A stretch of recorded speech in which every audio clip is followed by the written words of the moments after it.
pays de l'hospitalité, tes légions remplies de vaillance pour relever ta dignité. Tes fichères côtes d'ivoire, fiers artisans de ta grandeur, tous rassemblés pour ta gloire, te bâtiront dans le lendemain. Fiers Ivoiriens, le pays nous appelle. Si nous avons dans la paix ramené la liberté, notre devoir sera un modèle de l'espérance promise à l'humanité. Forgeons unis dans la voie nouvelle, la patrie de la reine fraternité. La patrie de la reine fraternité. La patrie de la reine fraternité.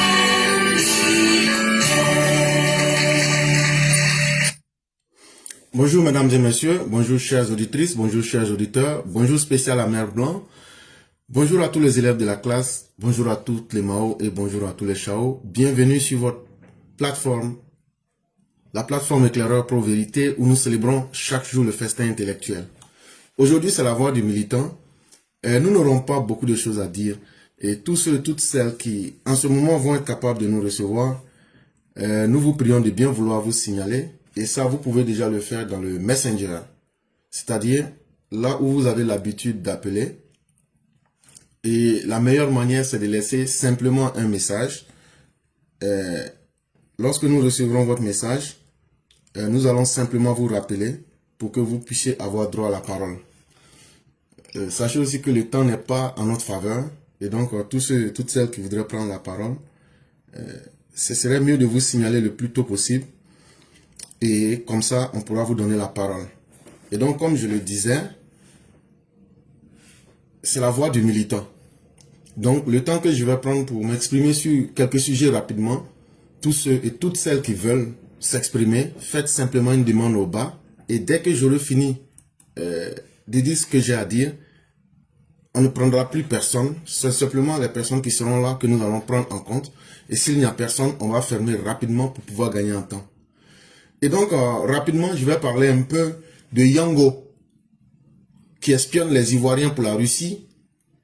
C'est une question que nous nous posons. Et donc, je vais rentrer brièvement dans le sujet. Mais sachez que depuis au moins 2 ans déjà, j'en avais entendu parler. Et personnellement, je n'avais jamais eu l'occasion d'enquêter sur la question. Mais bizarrement, il y a Média Afrique qui en parle. Et donc, je vais me baser sur ce qu'ils disent pour essayer de commenter un peu et vous donner un peu ce que je pense de cette histoire. En 4e point, je vais vous parler de l'affaire Gassama. On dit que l'eau qui sort de la bouche du poisson est l'eau la plus fraîche. On va l'écouter et on va essayer de lire un peu à travers sa parole ce qu'il est devenu maintenant après avoir fait la prison en Côte d'Ivoire. On va aussi en 3e sujet vous parler de Tikendia qui semble avoir pris conscience qu'il a fait du mal à une partie de l'Afrique. Et Tikendia qui est devenu quelqu'un qui veut plaire à tout le monde.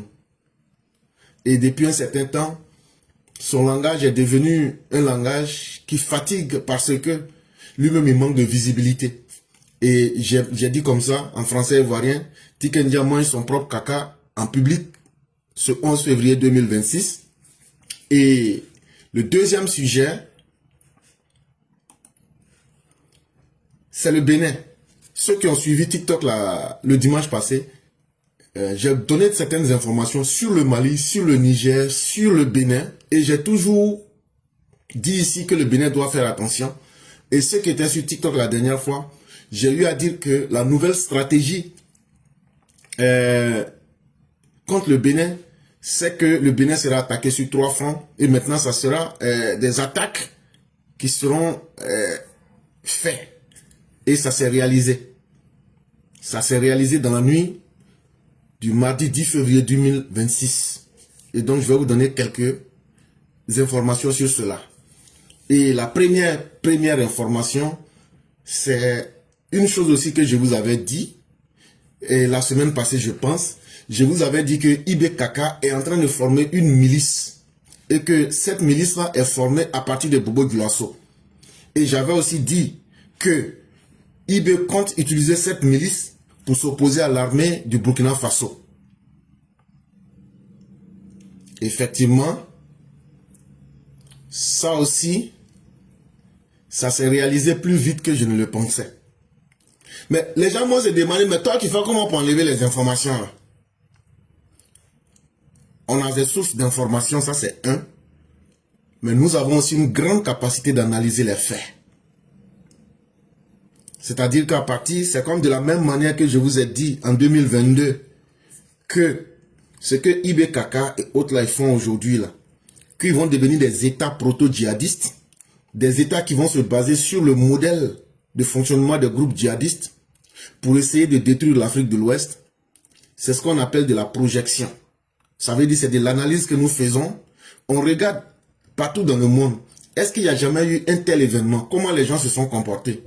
Et on essaye d'évaluer et de voir, en fonction de tel type de personnes, il y a une forte probabilité que voilà comment ils vont se comporter.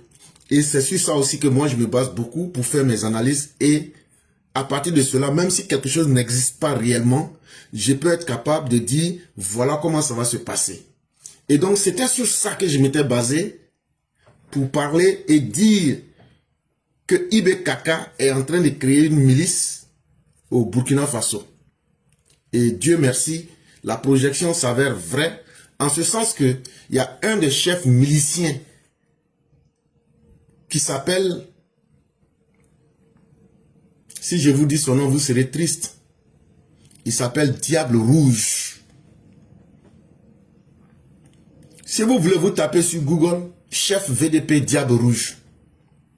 Quand vous-même vous allez le voir, il est sale, il est vilain, il donne tout ce qui inspire le dégoût. C'est un criminel, c'est un vilain, c'est un affreux. Bon, c'est ce monsieur-là. Lentement mais sûrement, il a fait 2 déclarations audio qui sont en train de confirmer que les VDP vont bientôt attaquer les soldats du Burkina Faso. Et pourquoi? Parce que quand vous écoutez les 2 audios qui ont été réalisés par Diable Rouge, cet individu sinistre est tristement célèbre parce que tueur, il affirme que les chefs militaires ont détourné les fonds, l'argent qui devrait être remis aux miliciens VDP, les vauriens de la patrie. C'est un argument qu'ils sont en train de chercher afin d'éliminer les chefs militaires qui ne leur sont pas fidèles ou bien qu'ils n'arrivent pas à maîtriser.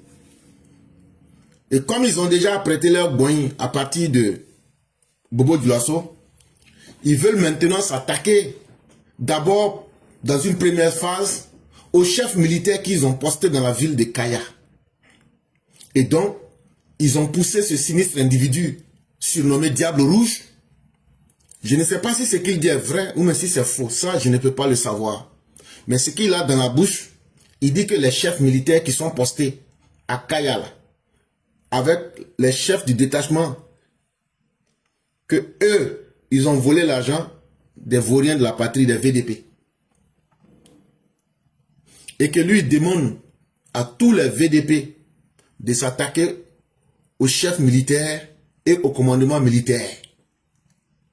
Donc, la milice fabriquée par Ibrahim Kaka, comme vous le savez, ils accusent toujours, ils donnent toujours de fausses raisons pour attaquer les gens.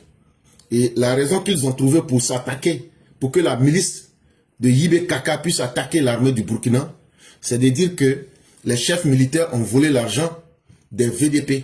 Là, comme ça, ils vont éliminer tous les chefs militaires qui ne leur sont pas fidèles ou bien qui peuvent sembler leur résister. Là, comme ça, ils vont être en paix et la milice de IB va pouvoir contrôler l'armée du Burkina Faso. En tout cas, c'est ce que je pouvais vous dire sur cette question.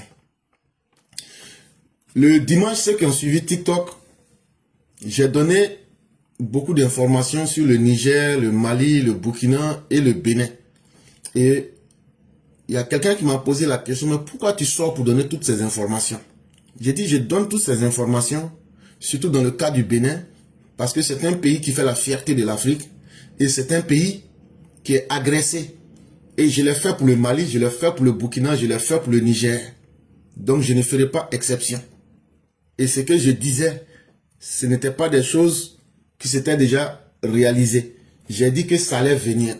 Mais je ne pouvais pas dire ça allait venir tel jour, je n'avais pas ces renseignements. Parce que je ne vais pas dire ce que je ne sais pas et je ne vais pas dire ce que je ne connais pas. Et quand on a vu les mouvements des troupes, et je vous avais dit que Tigri était allé au Burkina Faso, ils avaient fait une réunion. Ceux qui se souviennent, et j'ai dit que après la réunion, ils ont dit qu'ils ne vont plus attaquer comme ils ont fait sur le modèle d'un coup d'État. Ils vont maintenant créer des fronts à partir des frontières du Togo, à partir des frontières du Burkina Faso, et à partir des frontières du Niger. Et que maintenant, ça va être maintenant comme des attaques simultanées, ciblées. Et ce qui les fatiguait, c'était comment trouver des civils, lesquels civils, lorsque les attaques vont commencer, eux, ils vont sortir pour mélanger les calculs de la CEDEAO. Parce qu'ils ont appris de leurs erreurs. Ce qui a fait que le coup d'État du Bénin a échoué, c'est que les civils n'ont pas été suffisamment embobinés. Les civils n'ont pas été suffisamment endoctrinés pour pouvoir les suivre. Et donc, si les civils sortaient, la CEDEAO ne pouvait pas tirer sur les putschistes parce que les putschistes allaient se mélanger parmi les populations, soit disant que c'est le peuple du Bénin qui les soutenait. Et comme ça, la CEDEAO n'allait pas pouvoir tirer sur les populations et donc tirer dans le tas sur les putschistes. Et donc, pour éviter cette erreur-là, il dit si ils attaquent à partir des frontières Togo, Burkina et Niger, et comme ça, ils ont des éléments infiltrés qui ont déjà endoctriné les populations, comme ça, ça va mélanger le travail de la CEDEAO et de toutes les forces qui sont là pour aider le Bénin. Mais quand ils allaient faire cette attaque-là, nous ne savions pas. Et comment ça allait se passer, je ne connaissais pas les détails.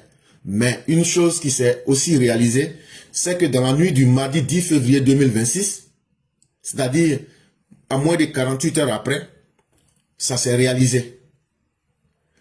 Le village de Bagou, qui se trouve au Bénin, a été attaqué par un groupe de personnes non identifiées, mais lourdement armées.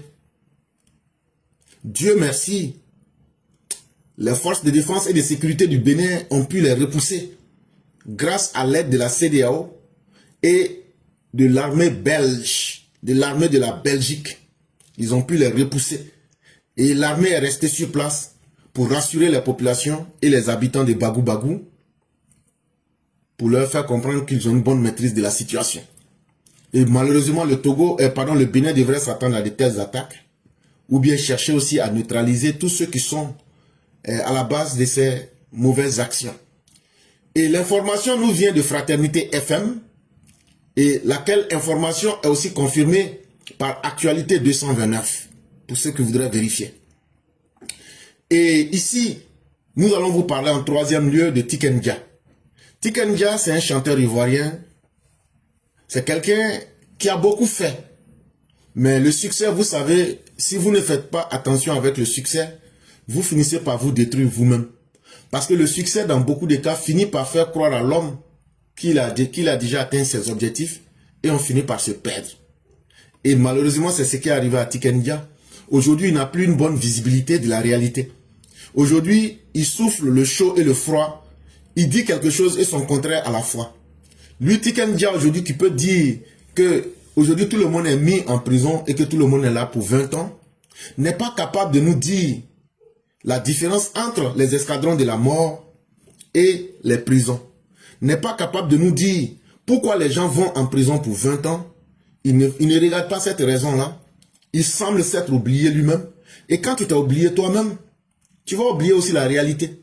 Et donc Tikenja, de cette même façon qu'il a une visibilité brouillée et une incapacité à élaborer des réflexions correctes, c'est comme ça aussi qu'il allait soutenir les États de l'AES quand ils ont commencé.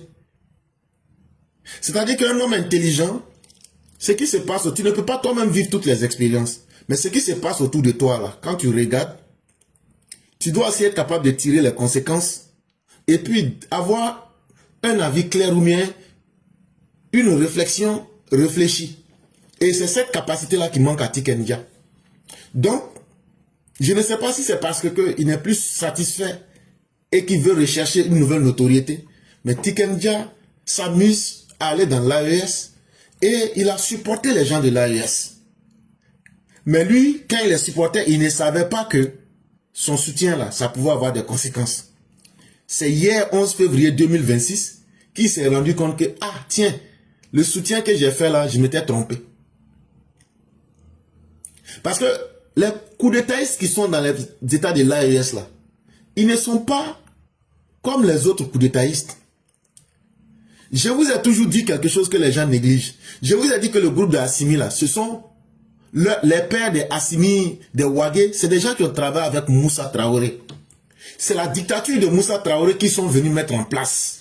C'est des gens qui ne sont pas venus pour quitter. Et donc pour ne pas quitter là, ils vont aussi trouver des modèles comme eux, aider ces personnes-là pour qu'on dise que ce n'est plus eux seuls qui sont là, mais ils sont plusieurs. Et c'est ce qu'on est en train de voir. Et donc au nom de cette réalité-là, j'ai déjà fait une émission, j'ai expliqué que un enfant copie soit le modèle du père ou de la mère. Et c'est le modèle Moussa Traoré que le groupe d'Assimi est venu copier. Et de faire attention, parce que ils vont créer une dictature qui sera sans limite. Bon, c'est hier, 11 février 2025, là, que Tikenja s'est rendu compte de la réalité. Écoutez-le ici. Pourquoi? C'est que les gars de l'AES, c'est qu'ils aillent aux élections. Ils aillent aux élections et qu'ils gagnent les élections. Comme ça, ils peuvent parler avec tout le monde. Parce qu'aujourd'hui, qu'on veuille ou pas, le Mali est divisé. Il y a des vrais, on dit il y a des bons Maliens et des faux Maliens. Si vous soutenez les militaires, vous êtes bons Maliens. Si vous êtes contre les militaires, vous êtes apatrides, vous êtes des faux patriotes, vous, voilà. Si vous soutenez Ibrahim Traoré, ah ben, vous êtes des bons Burkinabés. Si vous ne soutenez pas Ibrahim Traoré, vous n'êtes pas bons Burkinabés. C'est la même chose au Niger. Au début, moi, j'ai encouragé, j'ai même soutenu. Je suis allé rendre visite au président Ibrahim Traoré à l'époque, et puis je fais des vidéos pour soutenir. Parce que je pensais que ça allait être des pouvoirs de transition pour arriver à des élections, pour que la majorité des Maliens, des Burkinabés ou des Nigériens choisissent. Bon, quand on a laissé ce chemin-là, on a rassemblé 300 ou 400 personnes dans une salle qui ont décidé que le président devait continuer à gouverner indéfinitivement. Enfin, définitivement, je veux dire. Bon, alors que on combat le 4e mandat de Alassane Ouattara et les autres n'ont pas de mandat défini. Donc je trouve que c'est un peu bizarre. Et pour moi, qui me suis battu depuis 30 ans pour la liberté, pour la justice, pour l'égalité, pour le peuple, voilà, pour moi, il était temps d'arrêter d'apporter mon soutien. D'ailleurs, je me fais attaquer tous les jours. À chaque fois que je poste un truc, les gars ils viennent, ils m'attaquent. Ils disent même que la France m'a payé. Mon souhait, c'est que la CEDEAO et l'AES se mettent ensemble, même s'il faut qu'on change de nom, mais qu'on se regroupe encore au lieu de se diviser, parce que diviser, on est affaibli. Mon souhait, c'est vraiment qu'on se retrouve, quoi. Et donc, quand vous avez écouté Tikenja, il dit que lui, il avait supporté les putschistes de l'AES, mais aujourd'hui, il leur retire son soutien parce que ce que lui pensait. Alors que dans la vie, ce n'est pas ce que nous pensons toujours qui est la réalité, mais c'est d'être capable de regarder la réalité, d'apprécier, de peser les pour et les contre avant de pouvoir prendre position. Surtout quand on a quelqu'un, effectivement, qui a eu à faire des efforts pour aider les populations africaines à un certain moment. Mais le Tikenja d'hier n'est plus le Tikenja d'aujourd'hui. Et encore, quand tu parles Tikenja de 4e mandat, je vais te dire que c'est dans le 4, c'est grâce au 4e et 3e mandat là que la Côte d'Ivoire aujourd'hui est en paix. C'est grâce au 4e et tout ce que vous voulez là que la Côte d'Ivoire est aujourd'hui différente des pays de l'AES. Parce que les opposants ivoiriens là, eux ne parlent pas d'aller aux élections, eux parlent de faire aussi la violence pour prendre le pouvoir. Donc là, si ce n'était pas à cause d'Alassane Ouattara, là, il n'allait pas avoir élection en Côte d'Ivoire. Et donc là, on ne serait pas différent des pays de l'AES. Mais toi, tu n'es pas capable de réfléchir pour comprendre ça. Mais c'est ton problème. Mais Tiken Jah, tu sais, quand tu es un homme public là, et puis tu réfléchis mal, et puis tes réflexions ne sont pas élaborées, tu réfléchis par sentimentalisme là. Aujourd'hui, voilà, tu es obligé de manger ton propre caca. Ça veut dire ce que tu as dit hier là, tu es obligé de virer à 180 degrés. Mais si on s'en tenait à cela, c'était encore bien. Mais c'est que la triste réalité, c'est que des gens comme toi, Tiken Jah, en ayant pris la décision de soutenir ces putschistes là, ça a brouillé la réflexion de beaucoup de personnes. Quand on dit qu'on n'aime pas ces putschistes là, c'est pas eux-mêmes seulement, mais c'est le mal qui est derrière eux. Parce que leur incapacité à défendre leur pays, aujourd'hui, qu'est-ce qu'on a constaté avec les putschistes, que ce soit au Niger, au Burkina Faso ou au Mali, c'est que les civils défendaient mieux ces pays-là que ces militaires-là aujourd'hui. Ils ont oublié que leur rôle, c'est d'aider la population. Et donc là, quand on dit qu'on n'aime pas ces militaires, c'est leur incompétence qu'on n'aime pas. Parce que comment comprendre qu'un militaire est incapable de faire mieux qu'un civil? C'est ça on dit qu'on n'aime pas. Pourquoi? Parce que derrière, il y a les populations qui sont menacées. Il y a les populations dont les vies sont gravement mises en danger. Et un militaire incompétent qui n'arrive pas à protéger le pays, qui veut se substituer en politicien, qui veut par improvisation devenir un politicien, il devient un démagogue. Et c'est très dangereux. Et c'est cela que nous critiquons. Sinon, les énergumènes que tu vois là, eux ne nous intéressent pas. Maintenant, comme ils ont trouvé des gens comme toi pour les soutenir là, c'est ça aussi qui a favorisé la présence de ces militaires incapables à favoriser, à donner du pouvoir aux groupes djihadistes, au grand banditisme. Et regarde un peu une des conséquences. Ils ont égorgé. Ils m'ont ramassé, j'étais dans la brousse. Oh mon Dieu! Je suis rentré, j'ai pris Picasso. C'est là-bas qu'ils m'ont découpé comme ça. Grâce à ton soutien là, cette femme qui te parle là, ils ont découpé tous ses doigts. Et ils ont égorgé 4 de ses fils. Et Tiken Jah, j'espère que tu es l'homme le plus heureux. Parce que le soutien que tu leur as donné, pour leur accorder de la crédibilité, pour tromper la population de l'AES, aujourd'hui les conséquences sont là et tu les entends et tu les vois aussi. J'espère que ta conscience va être ta meilleure prison.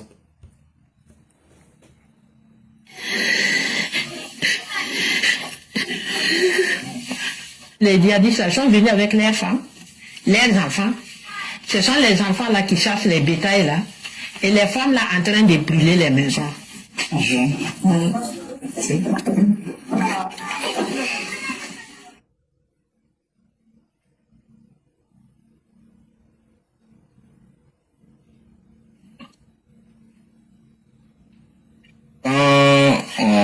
On marche dans la peur et quand on n'a pas son revenu avec notre famille au complet, ça c'est d'abord un problème.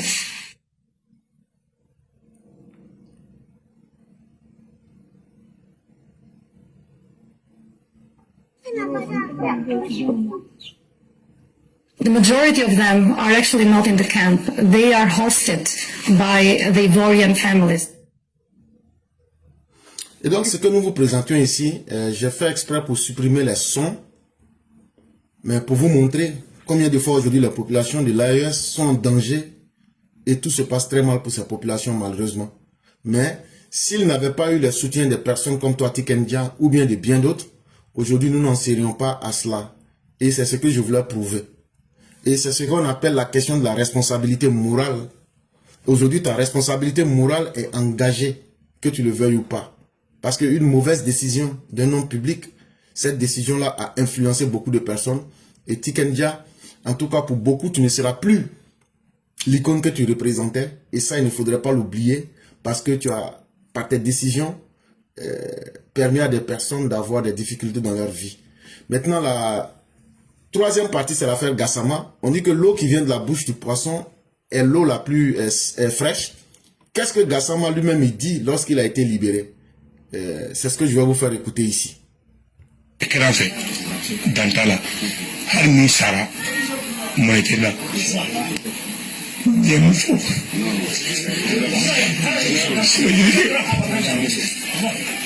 Ça veut dire que 5 kilomètres de Mbassou Kaodeko, Mohaminko, sangadi surasuma be konia kama nini kuma dogo nini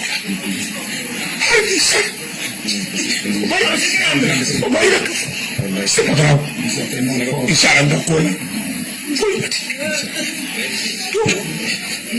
emuni na fwe ande foli ketro kaula bla kuma do abena teshira teila mendi foli kambi membolo kanyasi mohoma membe munyi ni mbalma fe femi kora juma la nyame femi kara nyuma na nyame na tinya oko ne ko isoro dobe ni sodia dobe ni sogwa membanyi na ufe anga nyuma ufe anga mo jabi nyuma na ko imatinya ala emu kenye alo sigi hari bana misene tubena atumna be l'état fort jaguaro na l'état fort be l'état du mafo ivoire l'état yukuye nkondane ko sandu o ko veye sanfu labala o labana ka confirmer ko san saba isigile ndro ko mbe misiri kono mbala kala wole unangole ko ngata ko alsani degre ta ka ya farambolo ali de nkapieta katambila biongono ko ngana ani foni kaka na tunkadae atumbesira toye mbesha sabage kaso nenyen kalala nyafo nde unyana auta de kagele ne tabono ngoro ko fule har ni sara nuye sudo malikola nteni misa pasinkera faso de fe akanu kama fende onso nteni misa c'est merci mbe do mi ndaka te mon kalama mbenga sokonoye foi manje ute so hari mo ga ji dumuni di mago sira mo ga na tampoisne mo to soro ni do kitena kamblanka samburu kono ma dele ka do ya donkele l'état bolofo yembla sokono ka tobili la udima fenfen ka yembake ma de mo ka mo le di ka makena mo bi be tankele l'état no ba fe ka nyinga mo ne benta mbe ko do l'état fo mbe ko reke fo pasata. Et donc on aura pu s'arrêter là. Et Gassama nous explique que ce qui lui est arrivé là, c'est par rapport à son choix que lui a fait en faveur de son pays, le Mali. Et que lui ne regrette pas le choix qu'il a fait pour le Mali. Et que même si lui devrait mourir dans cette histoire du Mali et mourir pour son choix, que c'est un acte qu'il assume et qu'il est prêt aujourd'hui, il est prêt demain à assumer ce choix. Et que il voudrait remercier les autorités ivoiriennes, remercier l'État ivoirien. Que parce que lorsqu'il a été arrêté, l'État ivoirien, au départ, a voulu le condamner à 5 ans. Après, le procès est venu à 3 ans. Et que avant-hier, les gens l'ont appelé pour lui dire que le président Ouattara a signé une grâce pour qu'il soit libéré. Et que pendant sa détention, laquelle détention n'était pas dans une prison, il n'était pas dans une prison, il était dans une résidence surveillée, il ne manquait pas de nourriture. Il avait un chauffeur spécial à sa disposition. Quand on avait besoin de l'auditionner, il était véhiculé. En plus de cela, il avait des hommes ou même des personnes pour préparer pour lui. Et il n'a jamais été brimé, il n'a jamais été maltraité. Et même, on ne lui a jamais manqué de respect. Et en plus de cela, même sa nourriture, c'est lui-même qui décidait de tout pour ne pas que quelqu'un puisse l'empoisonner. Et en plus de cela, pour terminer, il dit qu'il remercie l'État de Côte d'Ivoire. Voilà, grosso modo, ce qu'il a dit. Mais vous vous souvenez hier, je vous avais dit que le chien ne change jamais sa manière de s'asseoir. Lorsque je parlais, Gassama m'a dit quoi? Que c'est pour ses choix politiques. Le fait que lui a dit que lui veut voir des militaires au pouvoir, que c'est à cause de tout ça que cette situation lui est arrivée. Il essaye déjà de tourner à côté. Il ne dit pas aux gens que c'est à cause de ses injures et de ses outrances. Ça veut dire quelque part, l'individu n'a pas changé. Vous savez, l'être humain, là, pour le connaître, là, faut l'écouter, faut le regarder. Dans la parole, là, il y a des petits détails, là. Ça prouve beaucoup de choses. Il est en train de faire comprendre que lui, il a été en prison à cause de ses choix politiques. Alors que c'est faux. Il y a le père Massal qui dit qu'il était à la Maka, mais aux assimilés. Ok, merci beaucoup, cher père. Il dit que c'est à cause de ses choix politiques pour avoir soutenu les putschistes qui sont là. Mais il n'a pas le courage de dire « J'ai offensé le chef d'État ivoirien, c'est ce qui m'avait envoyé en prison. » Et pas plus tard que hier, avant de l'avoir écouté, je vous avais dit que ce monsieur n'a pas changé. Et comment j'ai su? J'ai su ça par sa posture. Même un homme, quand on te voit là, il y a des études qu'on fait. Par exemple, là, la morphopsychologie, là, tu n'as pas besoin de parler. Quand on te voit là, ton visage, ta manière de regarder, tes gestes là, on peut déjà comprendre ce que tu ne dis pas. Bon, à travers ces propos aujourd'hui qu'on ajoute sur son comportement, c'est quelqu'un qui n'a pas changé. Et il le prouve dans ce qu'il dit, contrairement à ce que beaucoup sont en train de dire, ouais, il a changé, ouais, c'est un bon truc. Hey, celui-là va faire pire que ça encore. Et on n'a même pas encore fini avec ça. Les communicants de la junte au Mali, prenez par exemple Abdou Niang et allez écouter les propos d'Abdou Niang.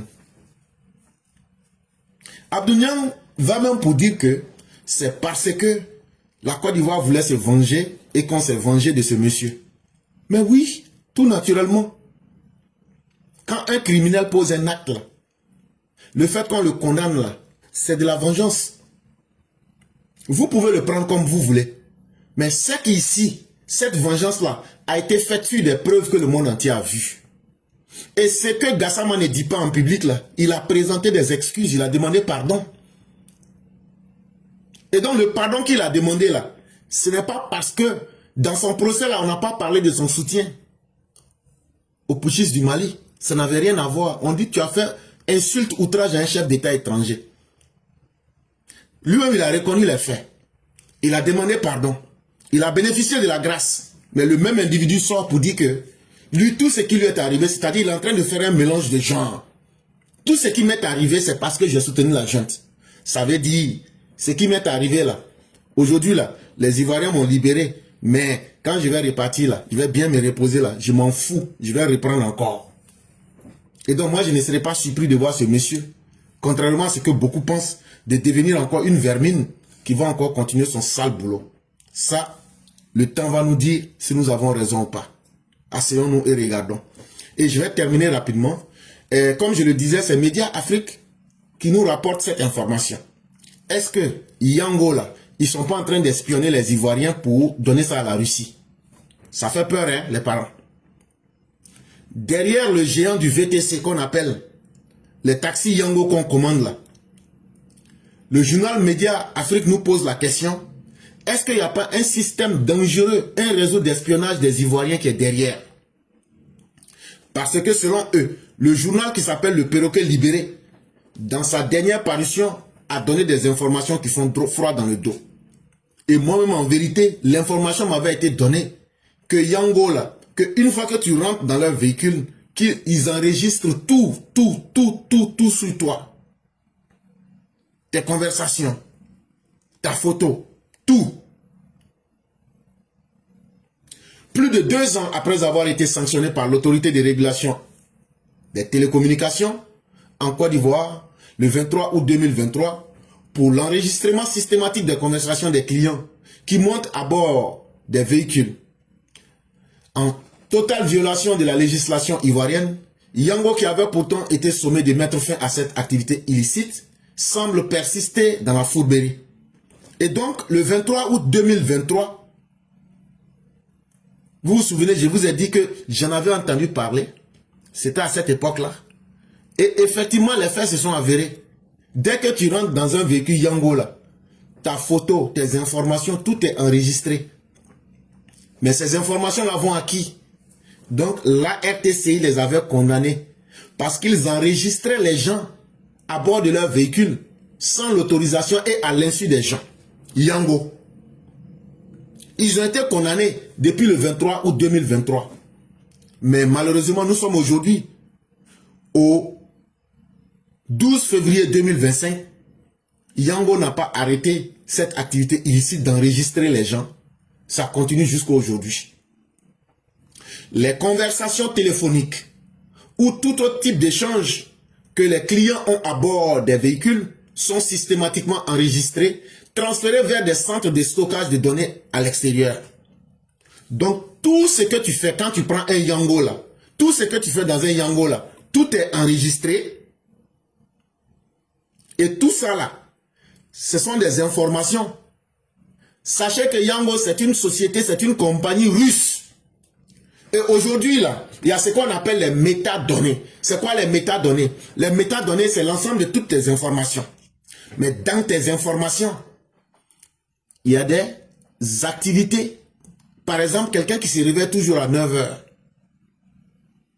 On va analyser pour étudier tes comportements et tes habitudes.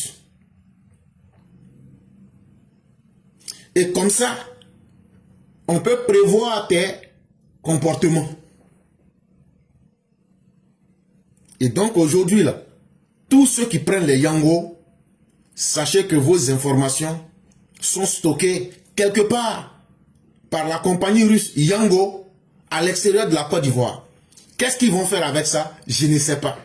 Mais aujourd'hui, quand on regarde la volonté de la Russie de vouloir attaquer la Côte d'Ivoire, nous ne serons pas surpris qu'un jour, cela puisse servir d'arme à la Russie après avoir étudié et compris le comportement pour pouvoir s'attaquer à la Côte d'Ivoire. Si les informations livrées par le journal s'avèrent, cela mettrait sérieusement en cause la fiabilité de cette entreprise avec laquelle collaborent des milliers de chauffeurs de taxis privés en Côte d'Ivoire. Chers parents, la vérité est dure, mais la vérité est la vérité. Si on ne vous dit pas la vérité et qu'on vous laisse comme ça, c'est nous encore qui serions les pires des personnes. C'est pourquoi je sors avec cette vérité pour attirer votre attention. Maintenant, qu'est-ce que vous devrez faire? Je ne peux pas décider à la place de quelqu'un. Qu'est-ce que vous ne devrez pas faire? Je ne peux pas décider à la place de quelqu'un. Mais quand vous prenez un Yango, toutes les conversations que vous avez, vos photos, tout est enregistré et tout est stocké dans les bases de données de la Russie à l'extérieur du pays. Ça au moins, là, il n'y a pas de doute là-dessus. Si tout le monde sait ça déjà, là. Donc là, chacun doit savoir ce qu'il doit faire. Cette pratique est-elle commanditée par Moscou? C'est l'hypothèse la plus probable. La Russie fait de la Côte d'Ivoire le centre de gravité de ses aspirations néocolonialistes en Afrique de l'Ouest. Parce qu'aujourd'hui, la Russie, qu'on le dise ou pas, veut vraiment la Côte d'Ivoire. Et veut utiliser la Côte d'Ivoire comme son centre névralgique pour commander l'Afrique de l'Ouest. Et je ne vous ai pas caché. En 2015, ils étaient déjà venus à partir des Dabou. Ils avaient même installé des mercenaires. Mais on a pu avoir raison d'eux pour les dégager. En 2023, ils ont essayé avec les Yango. Ils ont été sanctionnés. Mais les mêmes comportements, les mêmes pratiques continuent. Pourquoi ils persistent là-dedans? Cette information aussi que nous donnons, c'est pour attirer l'attention de l'autorité, attirer l'attention de vous, nos parents, pour que vous fassiez très attention. La résilience dont fait preuve l'État ivoirien face aux multiples manœuvres de déstabilisation orchestrées par les réseaux russes africains irrite les caciques les caciques de la ligne impérialiste de la Russie sur l'Afrique. Les Ivoiriens sont avertis. Et donc, chers parents, chers Ivoiriens, vous êtes avertis, à vous-même de décider de ce que vous voulez. Mesdames et messieurs, nous avons terminé. On va faire l'émission. Nous avons 1, 2, 3, 4 personnes. On va laisser 10 minutes maximum à chaque personne. Nous avons Yann, nous avons Gucci, nous avons le Premier ministre et nous avons Mère Sali. Pour le temps qui nous reste, on va accorder 10 minutes à chacun pour que vous puissiez vous exprimer et on va fermer le direct. Et donc, on demandera que les uns et les autres soient efficaces pour qu'on puisse gagner en temps. Et donc, on va commencer avec le Premier ministre.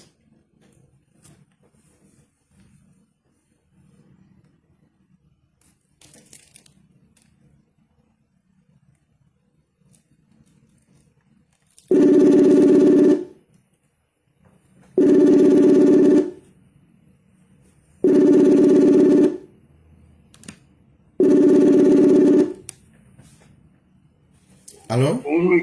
Oui, bonjour le Premier ministre. Nous n'arrivons pas à vous entendre.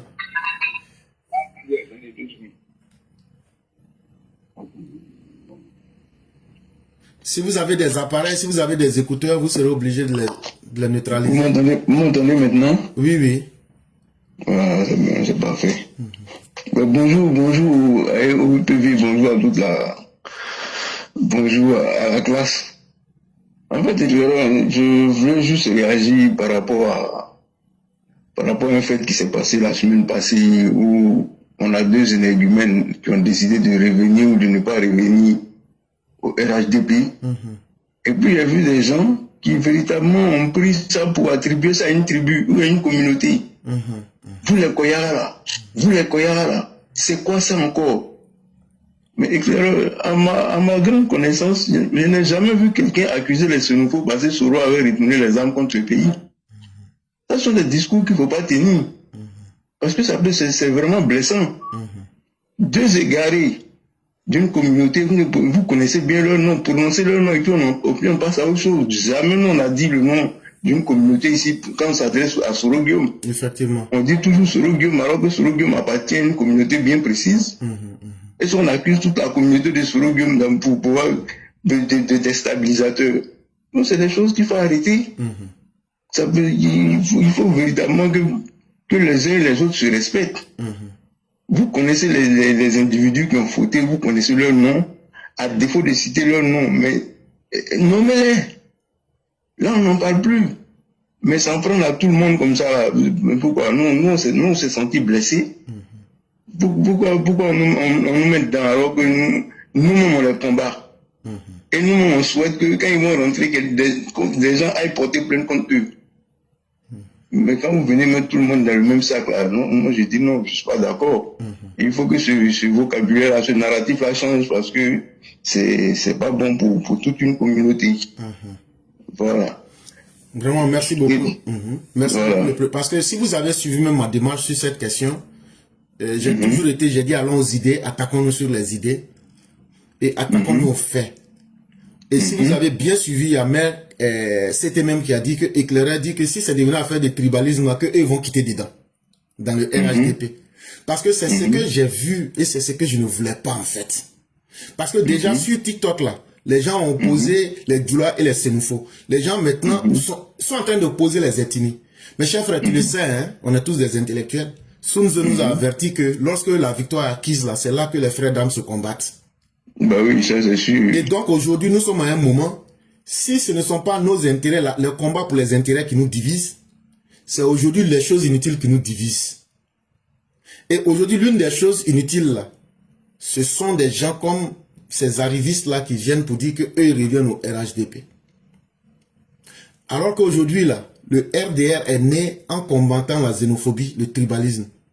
Mais si aujourd'hui, à l'intérieur du RHDP, nous venons trouver des clans qui sont en train de défendre les Sénoufos, des clans qui sont en train de défendre les Koyaka, moi je ne mange pas de cette sauce, qui que ce soit. Et sur la plateforme Éclaireur Pro Vérité, nous on a coupé ça rapidement. Moi je ne soutiens ni les Koyaka, je ne soutiens ni les Sénoufos, je ne soutiens ni les Jésunicas, je ne soutiens personne. Moi c'est la Côte d'Ivoire que je soutiens. Et c'est la vérité que nous soutenons. Et moi, je le dis et je le répète, le combat que nous avons amené là, c'est un combat contre les ethnicistes, les tribalistes. Et il faudrait que nous fassions très attention. Ce n'est pas parce qu'aujourd'hui, il y a la paix. Ce n'est pas parce qu'aujourd'hui, les choses vont bien que c'est fini, qu'il n'y a plus de défis à relever. L'opposition va se reconstituer. L'opposition va revenir en apprenant de ses erreurs, comme de la manière dont on enseigne une intelligence artificielle. Et si nous ne nous méfions pas, on est en train de se combattre. Si nous nous combattons, nous sommes en train de nous fragiliser. Que vous soyez Dida, que vous soyez Guéré, que vous soyez Wobé, tous ceux aujourd'hui qui ne sont pas du Nord, qui sont dans le RHDP, comment ils vont se sentir? Si ça c'est comme ça que vous, les fils du Nord, vous allez vous traiter entre vous, comment les autres vont se sentir? Moi, je l'ai dit et je le redis, je n'entre pas dans ce débat avec quelqu'un. Et c'est pourquoi tous ceux qui ont voulu évoquer le débat, si on s'attaque à ces énergumènes, et j'ai fait plusieurs vidéos, j'ai attaqué ces énergumènes, c'est ce que les élèves de la classe ont fait, mais nous n'allons pas bifurquer pour aller contre une ethnie ou bien soutenir une ethnie. Ça, là, il ne faut pas qu'on rentre dedans. Ce n'est pas bon. Faisons beaucoup attention. Oui, mais si tu regardes, si tu remarques très bien, c'est le même, ce sont les mêmes idéaux qui ont fragilisé la rébellion elle-même. Ils se sont entretués pour des raisons bidon parce que certaines personnes voulaient véritablement imposer leur hégémonie. Mais ça, ce sont des combats d'arrière-garde, ce sont des combats de bas niveau, quoi. La Côte d'Ivoire a grandi, la Côte d'Ivoire continue de grandir. Mais je sais pas, moi je ne connais pas les ethnies des Ivoiriens, je ne connais pas les ethnies, moi je connais que les Ivoiriens. Et il n'y a que les Ivoiriens qui existent, tout le reste là, c'est, je sais pas rentrer dans une communauté, aller voir des sous-communautés, des sous-groupes, c'est trop compliqué à déchiffrer. Prenons les Ivoiriens dans leur globalité et avançons avec, sinon, tout ce qu'on a fait depuis 30 ans, mais c'est rien, ça va tomber à l'eau, quoi. Parce que certaines personnes sont en panne de stratégie. Parce qu'aujourd'hui, les gens ne savent pas réfléchir pour comment conquérir le pouvoir ou bien comment garder le pouvoir. Mais il faut arrêter. Si des gens décident de revenir au RHDP, il n'y a pas de problème. Mais ça ne va pas empêcher la justice d'agir. Le président a démontré qu'il respectait la justice.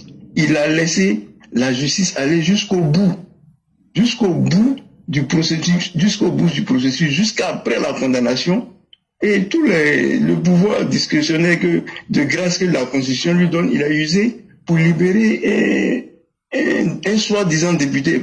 Quand on est député, c'est parce que tu es élu par le peuple. Des gens qui ne sont pas élus, et on peut les appeler des députés. Un soi-disant député malien, pour montrer qu'il respecte la justice. Donc c'est pourquoi je dis, tous ceux qui pensent qu'il y a certaines personnes qui ne doivent pas habiter parmi nous, ou bien qui méritent de passer devant la case justice avant de revenir dans la vie en société, mais il faut porter plainte. Même chez Chérif et Ousmane Chérif qui est en train de traîner à Abidjan, mais il faut bien porter plainte contre lui. On a vu ses vidéos. Qu'est-ce qu'il a dit de différent à ce que Thiam a dit à Paris? Mais il est là, il traîne parmi nous. Mais je suis sûr que c'est parce qu'il n'y a pas de plainte contre lui. S'il y a une plainte en bonne et due forme, il va aller répondre de ses actes devant les autorités. Et puis, je ne sais pas ce que la justice a, mais la justice ne s'auto-saisit pas. Et ça, je comprends pas. Je ne sais pas pourquoi cette justice-là ne s'auto-saisit pas. Un gars comme ça qui rentre au pays, alors qu'on a vu ce qu'il a fait, et il est en liberté comme ça, mais non, ça donne du questionnement, quoi. Il faut éviter aux gens de creuser dans leurs neurones, quoi. Pourquoi celui-ci est comme ça? Alors qu'on a vu ces vidéos, hein, il faut brûler, il faut ceci. On a vu. Hein? La justice ne s'auto-saisit pas et ça, c'est vraiment dommage. Mais il y a aussi le fait qu'il y a des citoyens qui aident. Par exemple, on a vu une influenceuse rouler dans une voiture et s'est filmée. Il y a eu un appel anonyme. Comment on appelle ça? À la commission des retraits de permis. Elle a été convoquée. Il se trouve qu'elle n'a même pas le permis. Mais ça, ce sont des citoyens qui ont agi, qui ont vu une attitude qui n'est pas normale et qui ont signalé. Et c'est ce que je dis, pour cette Côte d'Ivoire qu'on veut voir grande, il faut que chacun prenne sa part, il faut que chacun joue son rôle. C'est bien beau, on est ici, on est sur TikTok, on est partout, mais aussi, il faut agir dans le cadre de la vie en société elle-même, pour que certaines personnes puissent être mises au pas. Il n'y a pas quelqu'un qui est au-dessus de la loi, il n'y a pas quelqu'un qui est en dessous. On est tous égaux devant la loi, et c'est sur ça que j'allais m'arrêter. Merci, Claire.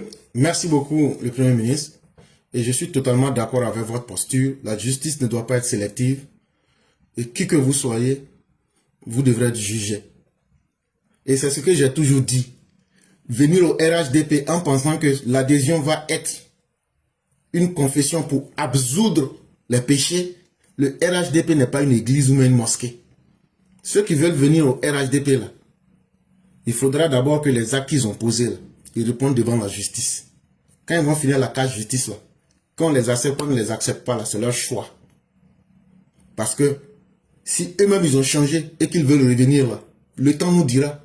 Mais une chose est évidente aujourd'hui, dans la posture de ces énergumènes là, c'est de penser qu'en se ralliant du côté du RHDP, on va oublier leur passé criminel, leurs propos. Et ils ne sont pas les seuls. Comme tu l'as dit, Chérif Ousmane du PDCI et bien d'autres, ça nous fait très mal que la justice ne fasse pas son travail. Et si c'est de cette façon que les choses vont finir, c'est que la Côte d'Ivoire est foutue pour de nombreuses années. Il faudrait que la justice soit non sélective et il faudrait qu'elle s'applique à tous. Ça, c'est vraiment très important. Et vraiment, merci beaucoup le grand maître. On va vous souhaiter une excellente soirée et bien des choses à toute la famille. Merci à toute la classe et bien des choses à vous également. Merci beaucoup.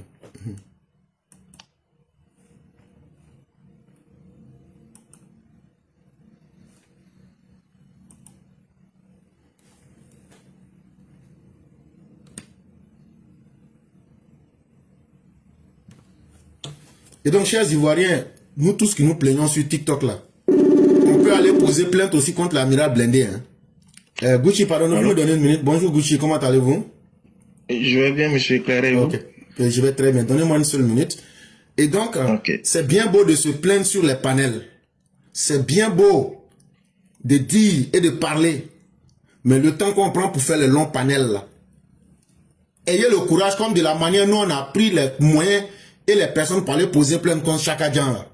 Vous tous qui vous plaignez que vous êtes militant RHDP, que vous n'êtes pas content là, allez poser plainte contre Amiral Blindé, allez poser plainte contre Dosso 1515, et puis venez nous dire en public, comme de la manière nous les EPV là, on vous a dit là, nous on a posé 3 plaintes contre Chaka Dian pour que son nom soit retiré de la liste électorale. S'il vous plaît, un jour levez, vous faites quelque chose. C'est pas seulement sur TikTok et Facebook, mais il y a ce qu'on appelle la vraie vie. Le monsieur vient de dire quelque chose qui est très juste. S'il n'y a pas de plainte contre quelqu'un là, ce n'est pas évident que la justice s'auto-saisisse. Donc, profitons de nos erreurs. On a beaucoup parlé depuis des semaines. Mais qui est allé poser une plainte contre ces personnes? La PLCC est là. Qui parmi nous est allé poser une plainte contre ces personnes? Donc, n'attendons pas que ce soit Dieu mais la providence qui va faire notre travail à notre place. Hein. Levons-nous. Quels que soient tous ceux qui ne sont pas contents dans le RDR, RHDP, là, ceux qui sont les victimes là, ceux qui se sentent blessés là, les vidéos sont là, les actes sont là, allez poser plainte. Allez poser plainte. Allez poser plainte. Là, comme ça là, vous aurez un argument de taille face à la justice pour dire on a posé plainte contre telle personne, mais vous leur avez donné l'injustice comme modèle. C'est très important et il faut le rappeler aux uns aux autres. TikTok, Facebook, les réseaux sociaux ne sont pas un tribunal ad hoc, ne sont pas le mode de fonctionnement de l'État. C'est des lieux d'expression où tout le monde peut s'exprimer. Mais tes idées là, est-ce que tu peux avoir le courage de les mettre dans la réalité? C'est là qu'on voit qui est qui et qui peut être capable de quoi. Donc ne vous limitez pas à venir vous plaindre. Je suis d'accord, je ne suis pas d'accord. Est-ce que vous avez posé des plaintes contre ces personnes? Voilà où commence la réalité. Bonjour Maître Gucci, comment allez-vous? Je vais bien, monsieur Claire. Et vous? Dieu merci, tout va pour le mieux. Et vous m'excusez de vous avoir coupé votre temps, non, mais on vous laisse votre temps de parole. Vous vous souvenez, l'une des sorties de Tikenja, j'ai eu à donner mon point de vue là-dessus. Vous vous souvenez, il y a quelques mois. Très bien. C'est ce que je disais. Voilà, c'est ce que je disais au fait. Ce monsieur, il a tellement l'habitude de sortir point oui, point non. À la fin, lui-même, comme il l'a chanté, il va devenir Nyomi. Mais, s'il s'amuse, si les gens là l'arrêtent dans son Bamako là, ou bien je ne sais pas où il est là, faut pas avoir compter sur quelqu'un. Hein. Parce que si eux là même, ils n'ont pas laissé Moussa Mara, ou bien les Clément Dambélé, les Tata Rose là, si c'est pas Tikenja qui va venir jouer avec eux, ça, il faut qu'il garde ça dans un coin de sa tête.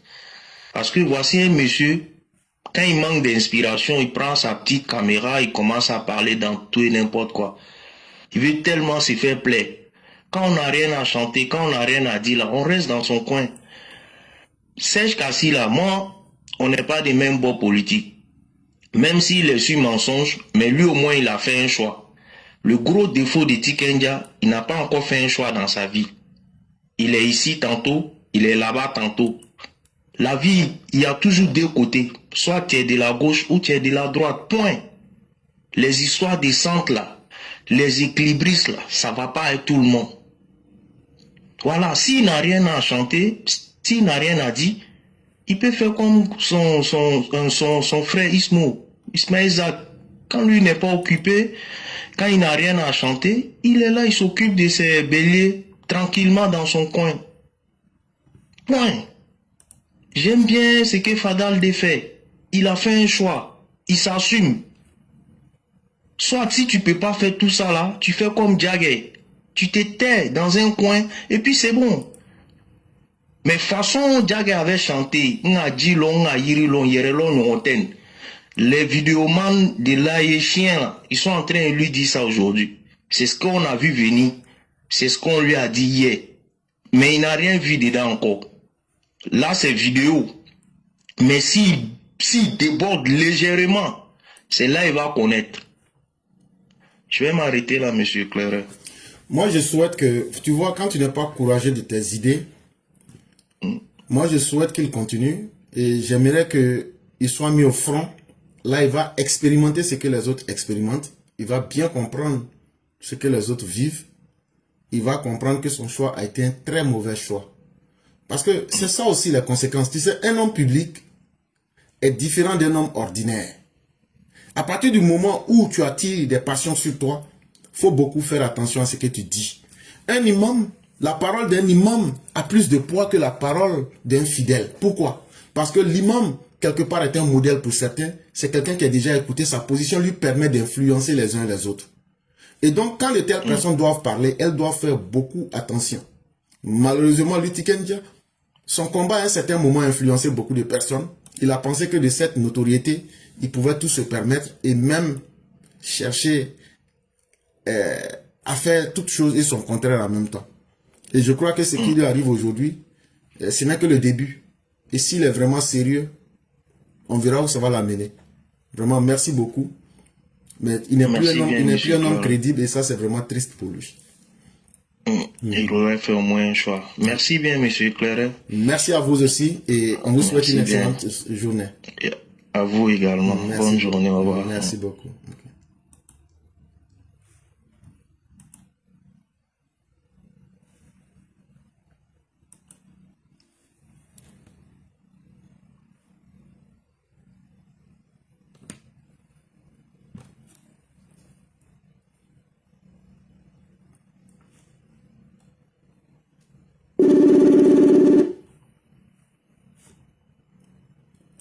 Allô?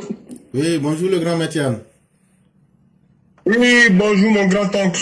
Comment ça va? Oui, merci de me donner la parole. Il n'y a pas de problème. Donc on vous laisse votre temps de parole. D'accord. Merci beaucoup, merci. Alors, j'aimerais intervenir déjà sur le vieux bête de Gassama là. Tu l'as dit hier, ce vieux-là, il ne va pas changer. Parce que ça se voit trop sur lui que c'est un vieux qui est, comment on appelle ça, un vieux malobali, un Tchoroba Koulon. Des gens qui ne savent pas ce qu'ils veulent dans la vie, le troubadour de l'assemblée comment il s'appelle, du palais de Koulouba là. C'est un vrai con ce vieux là. Donc nous, on n'en a rien à faire avec lui. On est très content qu'il ait passé ce séjour carcéral là, quelles que soient les conditions dans lesquelles il était. Mais nous, on est très contents. Ça va l'amener à le rendre un peu moins bête. Parce que je ne dirais même pas un peu plus intelligent, mais un peu moins bête. Parce que ces gens-là, on ne peut rien attendre de positif d'eux. C'est des gens haineux. C'est des gens qui ne vont jamais aimer la Côte d'Ivoire. Parce que c'est des gens complexés. C'est des petits gens qui ne sont là que pour profiter du bien et de la gentillesse des Ivoiriens. C'est tout ce qu'ils sont. Parce que leur haine vis-à-vis de la Côte d'Ivoire, même si on leur donnait tous nos bras, ils ne seront jamais satisfaits. Donc voilà, c'est bien qu'il ait fait ce jour-là pour lui ouvrir un peu les yeux. Mais il ne changera pas. Et ça, tu l'as bien remarqué et ça se voit dans toutes ses postures. Pour revenir maintenant à Moussa Doumbia, Tikendia Fakoli. Vieux, si tu es fatigué, tu as eu assez d'argent, il faut te retirer. Parce que tu vois, tu deviens ridicule. Et nous, en tant qu'Ivoiriens, ça nous fait mal de te ridiculiser comme ça. Toi, tu dis qu'il y a longtemps tu es dans l'affaire de politique là. Je ne dirais même pas de la politique parce que et puis tu n'es pas capable de faire la part des choses entre le blanc et le noir. Quand tu es un homme public, ta parole là, ça vaut de l'or. Il faut savoir quoi dire, il faut savoir que faire. Soit tu t'engages définitivement dans la politique, tu deviens un homme politique. Ou soit tu arrêtes de te laisser utiliser parce que tu ne vas pas me dire que tu es assez naïf à ce point-là quand tu as vu ces brigands-là venir braquer leurs différents États. Moi, je ne crois pas. Je ne crois pas. Parce que aussi, tu aimes bien les espèces sonnantes et trébuchantes. Est-ce qu'il n'y a pas un truc bizarre là-bas qui ne s'est pas passé comme tu le souhaitais? On t'a vu chanter pour ATT. Moi, je sais pourquoi tu as chanté pour ATT. Donc, arrête de peut-être nous prendre pour des cons. Et nous, on en a marre même de te sortir. Parce que tu vois, à chaque fois quand tu sors, tu nous montres que tu es un piètre apprenti politicien. Tu vois, tu es un piètre apprenti politicien qui ne fait plus le buzz dans la musique. Retire-toi. Retire-toi. Et viens t'asseoir chez toi. Hein. Parce que ces gars-là, ces ingrats-là, pour qui tu as chanté, pour qui tu as fait, comment il s'appelle, tu as créé des conditions pour que les enfants vont à l'école là. C'est des gens qui resteront des ingrats. Et quelque chose, un jour, il y a un journaliste qui t'a parlé. J'étais pas là, mais on m'a expliqué. Il y a un journaliste qui t'a parlé, il t'a fait comprendre que malgré ton panafricanisme là, qui n'était pas l'un des leurs, tu as oublié ça. Donc il faut te calmer. Bien, il faut te calmer. Sinon là, tu risques d'avoir la plus grande honte de ta vie. Et ça a commencé. Fais très attention. Nous là, tu es notre frère. Quelle que soit la situation, tu es notre frère. Tu es notre grand frère. On va toujours t'aimer. Mais reviens chez toi, c'est mieux. Au moment où le 4e mandat te permet d'être aujourd'hui un homme en sécurité, un homme qui est dans un environnement et sécurisé, reviens chez toi. Sinon, tu risques de finir la honte avec ces gens-là. Moi, c'est tout ce que j'ai à te dire. Peut-être tu connaîtras la voix qui te parle là, mais moi, c'est tout ce que j'ai à te dire en tout cas. Merci beaucoup. Mon grand-oncle, je vais m'arrêter là. Ah, allô, mon grand-oncle. Je vais m'arrêter là. Il n'y a pas de problème. Merci. Vraiment, merci beaucoup, le grand maître. Je crois que les conseils sont clairs. Hein? Et ce n'est qu'une question de temps. En tout cas, les conséquences corrigent mieux que les conseils. Et ça sera à lui de faire le choix de vie qu'il veut se donner. Mais être comme un essuie-glace, être avec quelque chose et en même temps vouloir le contraire de cette chose-là, ce n'est vraiment pas l'attitude d'un homme qui se veut cohérent. Et Tikendia, à travers ses sorties ratées, a fini lui-même par gâter l'icône qu'il était. Et finalement, c'est quelqu'un que l'Afrique fera vite d'oublier, malheureusement pour lui. Vraiment, merci à vous. Merci encore pour cette belle sortie et que la grâce de Dieu nous accompagne et que nous puissions toujours rester au moins fidèles à la vérité et à la justice. C'est le plus important pour nous. Vraiment, merci beaucoup, le grand maître. Merci Amin Ayarab. Merci beaucoup, grand maître. Grand-oncle. Merci beaucoup.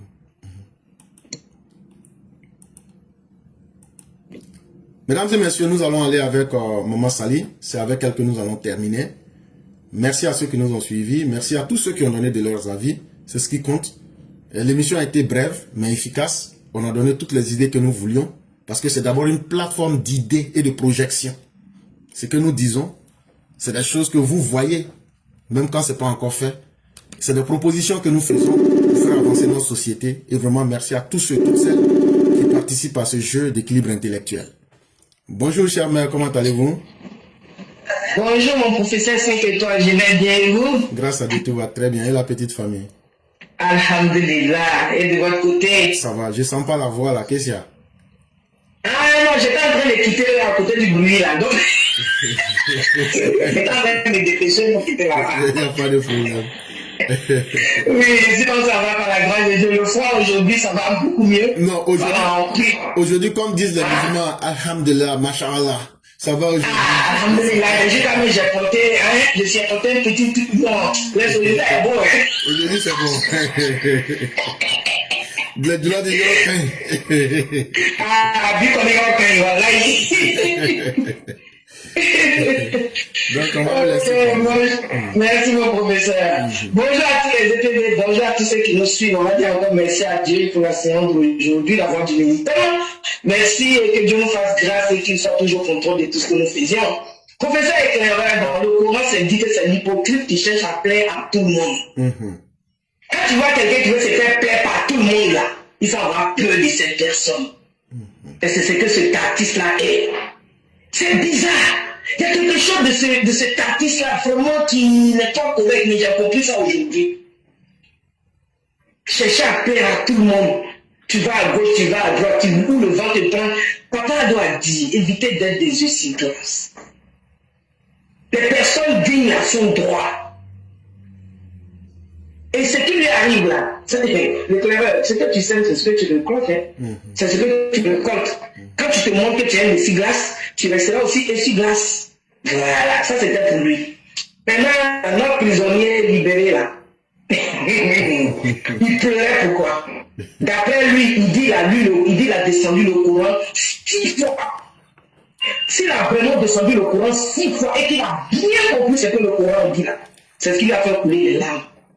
Les larmes de crocodile là, c'est ce qui lui a fait couler ça. Sinon à la fin, il nous a dit qu'il soutiendra cette transition jusqu'à sa mort, même s'il va mourir là-dedans. Ça veut dire beaucoup pour ça. Ça veut dire que le chien ne change jamais sa manière de s'asseoir. Et merci très bien, professeur, pour ça. Et concernant les Yango à Abidjan, professeur, il y a plein de chauffeurs AES dans le Yango. Et je me demande souvent comment il faut avoir les documents pour pouvoir être chauffeur à Abidjan. Ou bien c'est des chauffeurs ivoiriens qui leur donnent, qui leur pètent les voitures. On ne comprend pas, professeur. Mais il faut que les gens fouillent bien dans le côté du Yango. Il y a trop de chauffeurs AES dedans.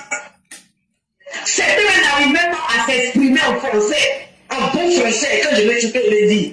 Mais comment ils ont fait pour être chauffeur de Yango? Quels sont les critères pour être un chauffeur de Yango à Abidjan? Et surtout vous les communicants RHDP qui partent au pays là, faites attention au Yango que vous empruntez, vous qui êtes affichés là, vous qui avez affiché vos visages, tout le monde vous connaît là, faites attention quand vous prenez les Yango à Abidjan, il y a trop de AES là-dedans. Là c'est pour encore sauver des vies. Professeur, c'est ce que j'avais à dire aujourd'hui. Que Dieu protège la Côte d'Ivoire, que Dieu protège nos papas, de tous ceux qui l'entourent, que Dieu protège tous nos vaillants combattants qui sont au front, en train de lutter pour la survie de nos parents. Que Dieu les multiplie avec ses anges. Ainsi que nous-mêmes, professeurs, que Dieu te protège, ainsi que tous les épées. Je m'arrête là. Merci beaucoup, cher mère. Merci pour tout ce que vous venez de dire. Merci infiniment des conseils aussi qui ont été prodigués. Et que la grâce de Dieu demeure en chacun. Voici ce que nous pouvions faire aujourd'hui pour la voix du militant. On a donné des idées, on a donné des propositions, on a fait aussi des révélations pour ceux qui sont à la recherche des révélations. À vous-même de voir ce qui vous arrange et que chacun apporte sa contribution. Vous les gens du RHDP, vous êtes beaucoup pleins. Mais qui a posé plainte contre Amira Blindé? Qui a posé plainte contre Dosso en Côte d'Ivoire? C'est maintenant ce niveau du débat là qu'on veut voir. Arrêtez de parler, arrêtons de parler, passons aux actes. C'est la meilleure manière de se faire respecter. Chers mères, nous vous laissons la conclusion.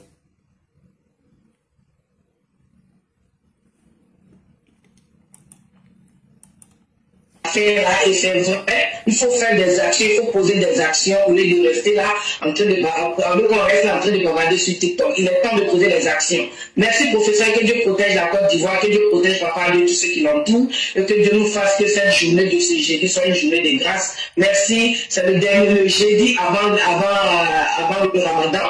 Tous les musulmans, j'espère que vous avez porté vos crampons. Donc le mois arrive. Merci professeur, que Dieu nous protège. Merci beaucoup, chère mère. Merci à tous les PV. Excellente journée et bien des choses à chacun et à chacune. Amen, amen, amen.